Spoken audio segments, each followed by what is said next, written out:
Fruits. God is using in John chapter 15 an agricultural parable. Yet, it has a great message to everyone. Why I say it is an agricultural parable?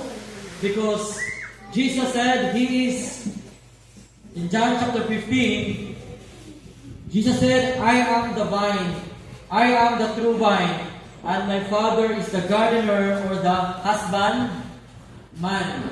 And the church is the branch. Every branch in me that beareth not fruit, He taketh away. And every branch that beareth fruit, He purgeth it, it may bring forth more fruit. That's why I told you, nagdala kita karon sa mensahe sa agricultural nga message. Pero naidako diri nga mensahe sa ato ang mga igsoon. Si Kristo ang punuan. Unya ang simbahan kita ang mga sanga. We are the branches.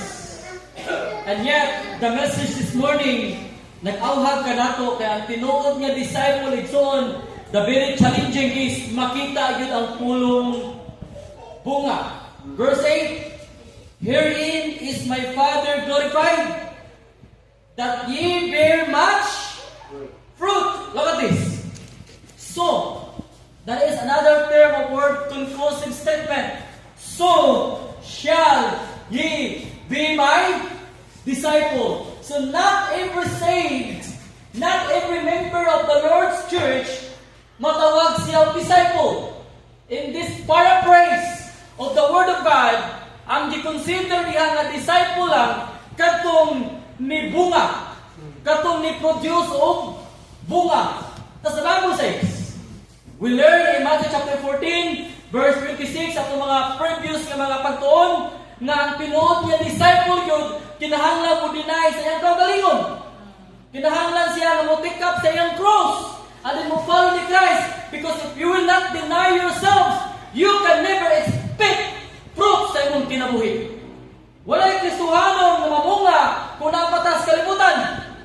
Walay Christian na mamungahon kung kita napatas sa pagkuyog-kuyog ni ining kalibutan. That's why sa Bible in Romans chapter 12 verse 1 and 2, dili kita pwedeng makakita sa kaubuton sa Ginoo kung kita napas kalibutan.